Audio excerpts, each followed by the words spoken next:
महाराज जी, आप कह रहे हैं कि आपने मानवता के नाते बहुत सारी सेवाएं ले रखी हैं और करते भी हैं, और काफी सारी सेवाएं इन्होंने लिखी हैं। महाराज जी कह रहे हैं कि जब सच्चे भाव से सेवा करने पर भी अपमान और आलोचना मिले तो मन यही मंगलमय हमारी सेवा का प्रतीक है। हमारी सेवा का प्रतीक ये नहीं है कि हम सेवा करें और लोग हमारी प्रशंसा करें। हमारी सेवा सही तभी है जब हमारा लोग अपमान करें, लोग हमारी निंदा करें और हम सेवा से हटे ना। ऐसे में मन स्थिर कैसे करें? अरे मन बहुत प्रसन्न होता है जब हम भगवान को लेकर करते हैं, इंसान को लेकर करते हैं तो हमें परेशान। अंदर तो रहता है ना कि कोई तो शाबाशी दे, कोई तो जय हो जय हो। सबसे बड़ा मालिक शाबाशी देगा, उससे बढ़कर क्या बात। होमगार्ड पीठी थपथपा दे वो अच्छी बात कि राष्ट्रपति पीठी थपथपावे? हमें बताओ। तो अनंत ब्रह्मांडों के स्वामी के लिए सेवा करो समाज की। इस समाज के रूप में भगवान ही विद्यमान है। हे भगवान, आपके द्वारा दिए हुए बुद्धि, बल, धन, पद, इसके द्वारा मैं समाज सेवा कर रहा हूं, तो आप कभी डगमगाओगे नहीं। और आपको सच्ची बताए, इस संसार का स्वरूप है कि अगर आप अपना सर्वस्व लुटा देंगे तो लुटाने के बाद वो ताली बजा के हंसेगा, ये नहीं सोचेगा कि ये इंसान कितना समर्पित है कि अपनी सुख सुविधा भी जन समाज को दे दिया। वो ये नहीं समझेगा, सारा कुछ दाव पे लगा हाँ वही कह रहा हूं। ऐसे हालात बने हुए हैं कि मेरे को समझ नहीं आता। मैं अब पीछे हट नहीं सकता। नहीं, लोगों की उम्मीदें बहुत ज्यादा मेरे से। जी जी। कह रहे हैं कि बाढ़ पीड़ितों को कोरोना में एम्बुलेंस, अस्पताल, अभी लोगों के लिए 1100 एम्बुलेंस की अनाउंस की है। जी।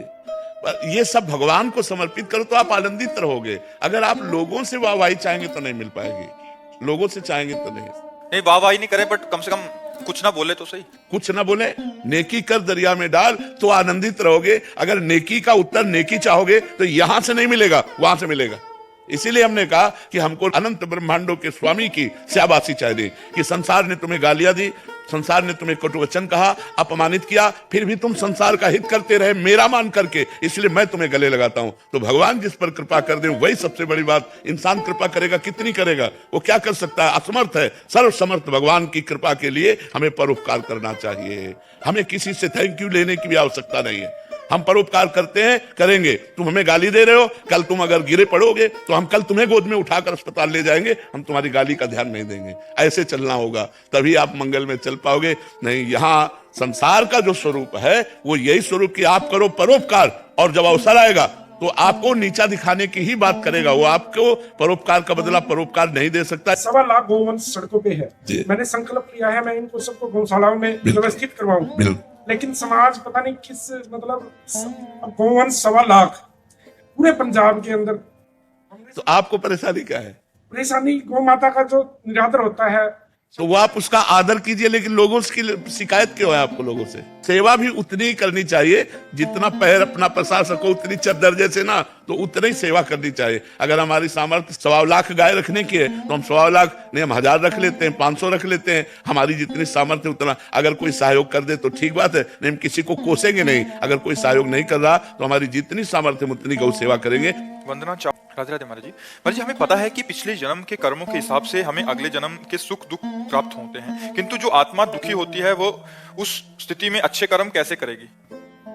अच्छे कर्म सही पूछो तो जब हमें दुख मिलता है तो हमारा दिमाग सही होता है।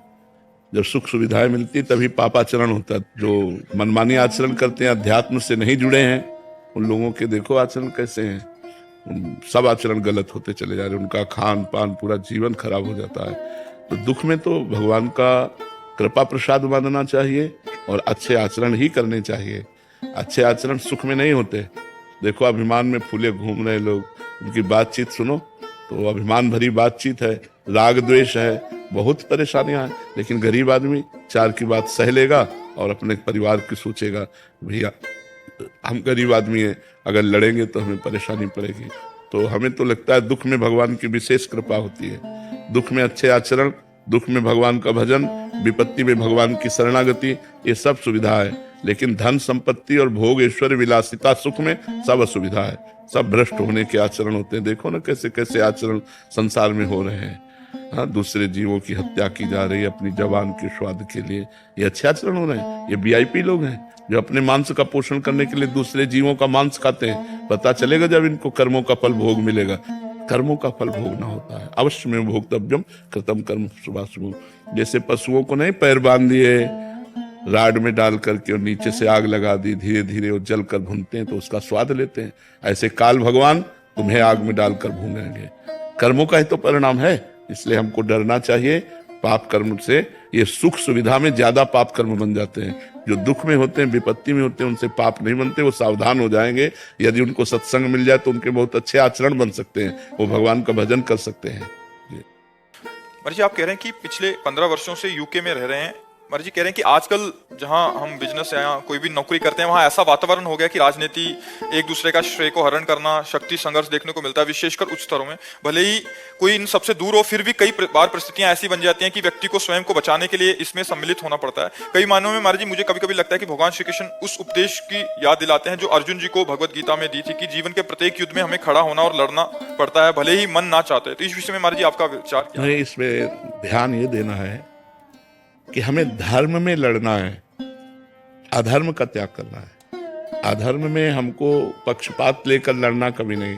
देखो, भीष्म जैसे बाल ब्रह्मचारी, द्रोणाचार्य जैसे आचार्य, अश्वत्थामा, कृपाचार्य, ऐसे महापुरुष हैं जो एक एक पूरे विश्व को अकेले जीत सकता है, लेकिन सबको भगवान ने परास्त करवाया अर्जुन जी के द्वारा।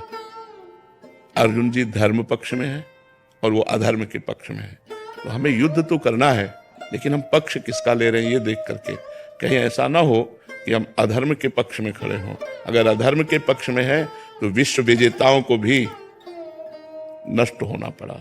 6 महीने बाणों की सैया में अखंड बाल ब्रह्मचारी महाभागवत भीष्म जी को, जो गंगा पुत्र है, शांतनु पुत्र है, द्रोणाचार्य जिनकी धनुष की टंकार हो जाए तो विश्व में अजेय है, भगवान के स्वरूप है। तो द्रोणाचार्य जी बहुत बड़े महापुरुष है, लेकिन गर्दन कटवा दी ठाकुर जी ने, दृष्टद्युम्न से कह के गर्दन कटवा दी। अश्वत्थामा मरो, ये सूचना दो, जहां उन्होंने धनुष बाण गर्दन कटवा दी। क्यों? अधर्म के पक्ष में खड़े हैं। हमें लगता है कि हम लड़ें, लेकिन यदि वो अधर्म का पक्ष हो तो हमें त्याग करना चाहिए, और धर्म के पक्ष में हमें जीवन भर लड़ना है। अपने से भी लड़ना है, औरों से तो बात जाने दो, अपने से लड़ना है। जो अपना माना हुआ मन है, जो अपना मानी हुई इंद्रियां हैं, ये हमारी बहुत बड़ी शत्रु हो गई है। इन्होंने हमें विषयों में फंसा दिया है, इन्होंने हमसे अधर्म आचरण कराए हैं, इन्होंने हमसे बुरा करवाया है। हमको भारी युद्ध महाभारत यहाँ करना है, अंदर महाभारत करना है। इस मन से, इस इंद्रियों से लड़ जाए और जीत जाए, वो सबसे बड़ा योद्धा। तो हमारी बाहरी भी लड़ाई है, हमारी आंतरिक भी लड़ाई है, पर हम विजय को प्राप्त तभी होंगे यत्र योगेश्वरः कृष्णो यत्र पार्थो धनुर्धरा तत्र श्री विजयो भूतिर ध्रुवा नीतिर मतिर मम। संजय कहते हैं मम नीति, ये मेरी नीति है, ये मेरा ज्ञान है। मैं ये कहता हूं जहां श्री कृष्ण है और जहां अर्जुन है, वहां निश्चित विजय की प्राप्ति होगी।